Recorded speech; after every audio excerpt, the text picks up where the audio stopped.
Thank you, Teresa. Thank you, delegates.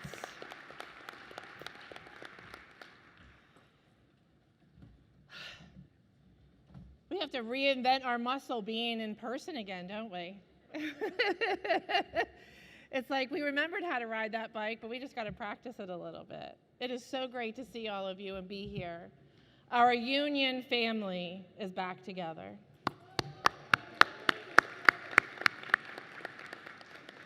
You know, we talk about a family, and I've shared from this stage, well, maybe over in that room, but I shared from this stage my Mars Estates family. You've heard my stories of teaching 4th grade at Mars Estates Elementary School in Baltimore County. You've heard about Stuart and Alex and Julius. It is truly at Mars Estates where I learned how to be a teacher, an advocate, and a leader. But what you might not know is after proudly serving for 8 years as the president for the Teachers Association of Baltimore County, I went back into the classroom. I went back in to teach 5th grade at Pretty Boy Elementary School. Don't laugh, there really is a Pretty Boy Elementary School. I had to give you proof that it actually does exist. And I went to Pretty Boy at the direction of the superintendent, which is probably one of the furthest schools from my house because I ticked him off. But it really, and Lisa Norrington will confirm that. She called me every morning to make sure I got out of bed. But I was in a different environment, different students, different families. And it also helped to shape who I am and my experiences. You see, at Pretty Boy, teaching 5th grade, I had the opportunity to help my students collect their voices and build their power for change. In my last year as president of TABCO, the school system rolled out a new 5th grade science unit. It was called Physics is Fun. Well, as soon as it was rolled out, as many of you can probably relate, teachers hated it. It was horribly designed. They had cheap, inoperable equipment as manipulatives or experiments. And we worked with the science office to get them to make changes to no avail. So now I'm in a 5th grade classroom, and it's my turn to teach Physics is Fun. I can tell you, physics was not fun. We had a curriculum package that were in disarray, experiments that didn't work at all, and my students and myself, we were all frustrated. So I said to the class, I said, how about as if we go through this, you keep track of all the things that aren't working, and we'll collect your findings, and I will invite the new director of the science office in at the end, and you can share what's wrong with this unit and how to make it better with him. Well, all you have to do is tell 10 and 11-year-olds that they get to tell adults they're wrong, and they were excited. So as we went through the unit, Jake, he made sure the definitions. He's like, Miss Bost, these definitions are really bad. I was like, okay, you keep track of those. Helena and Bailey and Sean, they kept track of the experiments that weren't working. Another group of students, they said, hey, we could probably do the experiment for velocity and friction and acceleration with this instead of what they gave us. So they started to work on that. Really, they put together a presentation better than most adults. So I called in the science director, and he came, and I sat back. Like I think all of our educators, we sit back, we let our students fly, and they were so excited. At the end of the time, the director, he came over and he whispered to me, he said, did you prompt them and script them? So I put that to the students. I said, he thinks that I scripted you and prompted you. Oh, no, we found things even Miss Bost didn't even find in this unit. And they could explain the problem, their thinking behind the problem, and how to make it better. And I have to say, a couple weeks later, I received a letter from the office, and they put a blurb in the newsletter that said, physics is fun, and the 5th grade unit is now being pulled until we can revise the unit. Yes. That was a win, and a firsthand example how we can pull our voices together to create power, to create change. And guess what, delegates? We do this. You do this each day, that we stand up for something that we see as wrong. We advocate for something better. We challenge, and we are collecting our voices to build power. We do this. That's what a union does. It's even in our mission statement that we are empowering our members.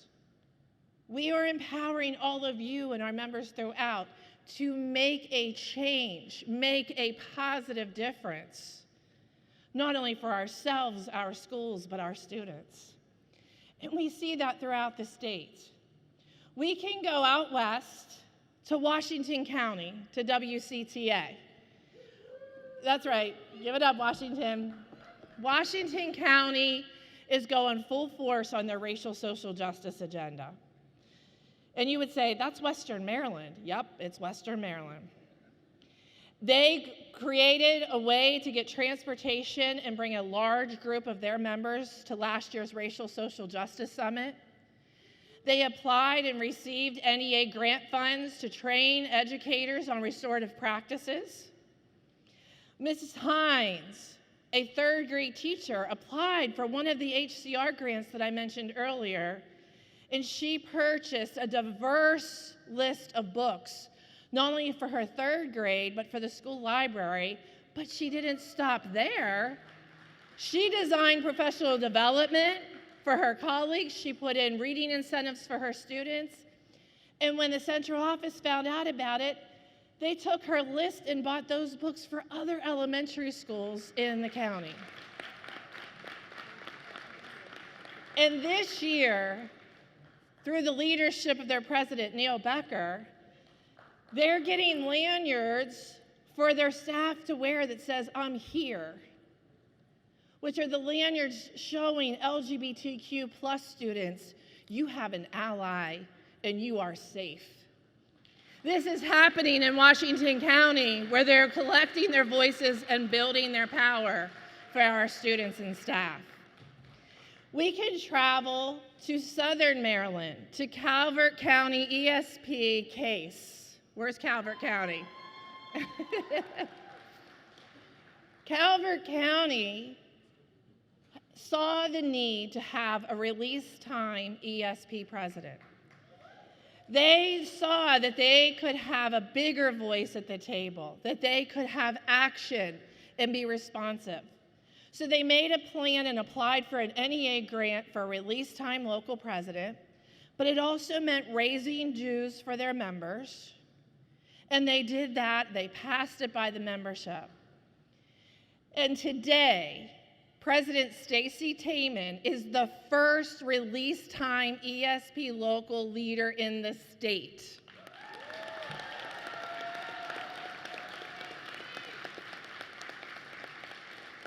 So now when Donna Estenzo, the CEA president, goes to meetings during the day, she has a second voice right there with her. And they'll need that voice as they're meeting with a new superintendent, one of 9 in the entire state. And Stacey used her time during the day now to organize a membership blitz, to go out to homes of non-member building service employees who work the night shift, to knock on their door during the day and say, hey, have you thought about joining the union? During that blitz, they gained 60 new members in Calvert County. So look out, Calvert County, because you have voices growing and building their power. We can travel north of here to Harford County and HCEA. Pre-pandemic, HCEA had 2 locals, an ESP local and a teacher local. And unfortunately, the ESP local, the salaries had leveled off and the membership had stagnated.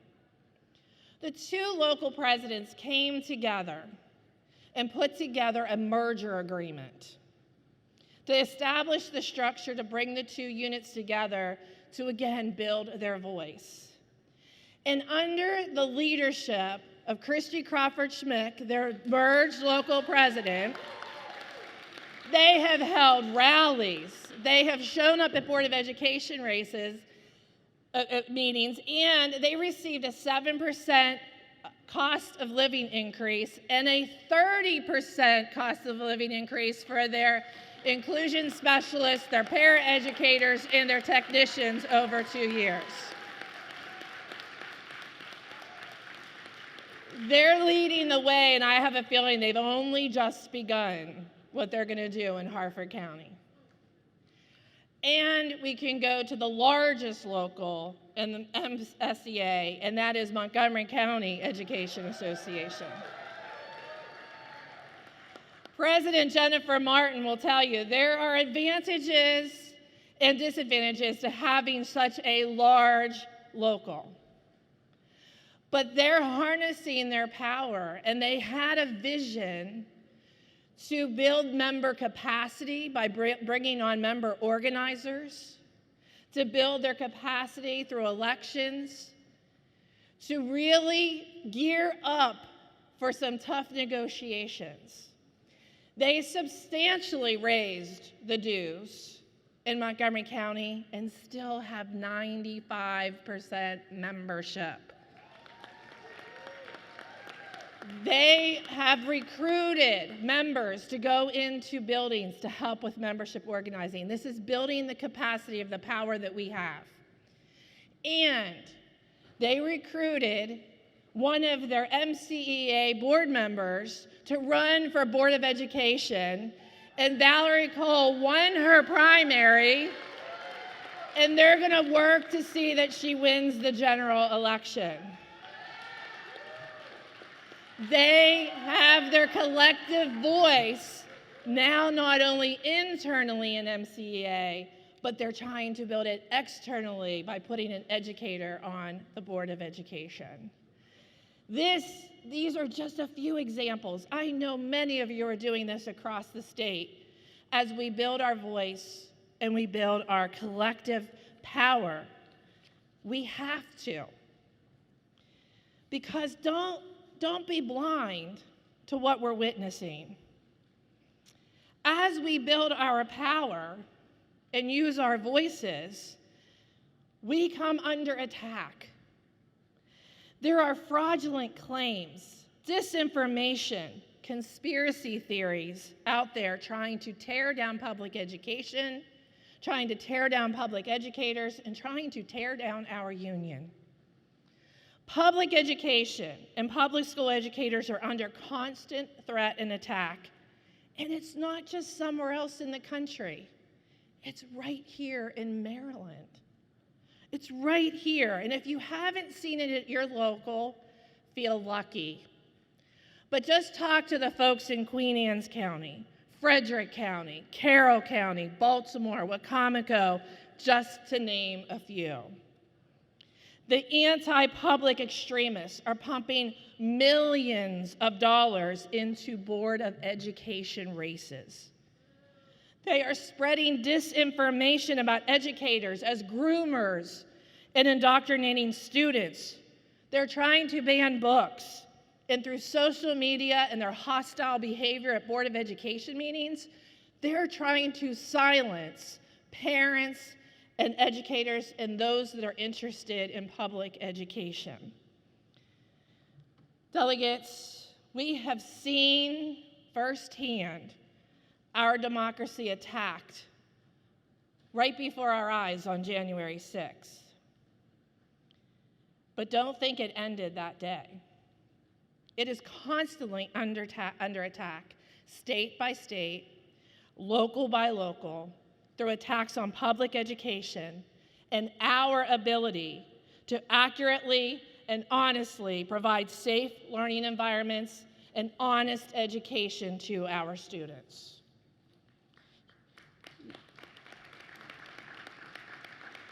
You see, I believe, and I think you join with me, to think that we have a moral responsibility to defend public education in our democracy.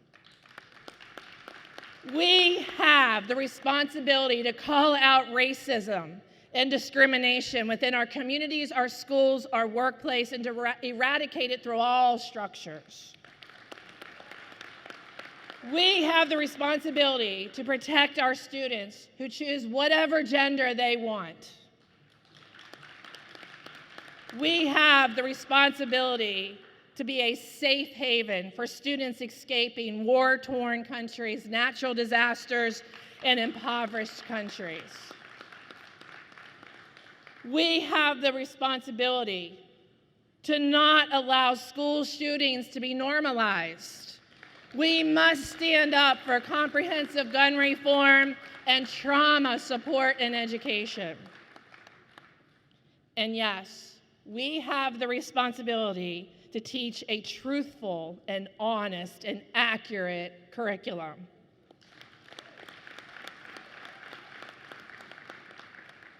And delegates, we have the responsibility to stand up and speak up for fair pay, safe working conditions, and so that we have a voice in saving our profession and our union. That is our right and our responsibility.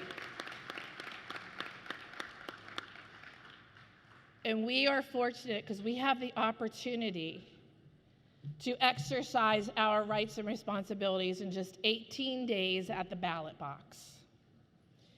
I am so proud of our association for coming out early and endorsing Wes Moore for governor and Aruna Miller, his running mate, for lieutenant governor. This is a dynamic team that is everywhere, standing up for everyone. We endorsed, and we're going to make sure we get over the finish line, Brooke Learman for comptroller and Anthony Brown for attorney general. We heard this morning from Heather Mazier, who has a tough race in CD1. But we are also working with Congressman Trone in Congressional District 6 and many critical county executive races, including educator Jessica Fitzwater, running in Frederick County, and trying to re-elect Stuart Pittman in Anne Arundel, Calvin Ball in Howard, and trying to get Ernest Davis elected in Wacomico County. And we have educators across the state who have stepped up to run for office, and we have to get them over the finish line. In the primary, 88% of our endorsed candidates won their primary election. I want to see us repeat that for the general election. Can we do that, MSEA? I didn't hear you. Can we do that?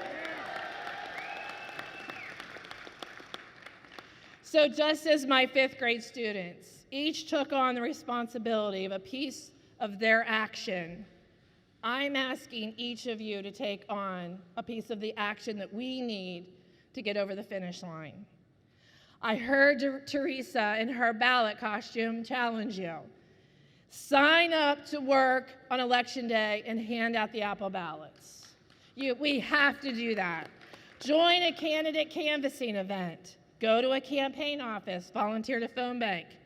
Get your wristband by being a Pactivist and contacting your friends, your families, and your colleagues, helping them to get a plan to vote and encouraging them to go to mdappleballot.com. We have the collective voices and the collective power to do this. We are strong.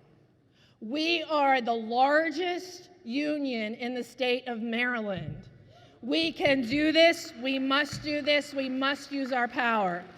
So delegates, let's go, fight, and win, because when we fight, we win.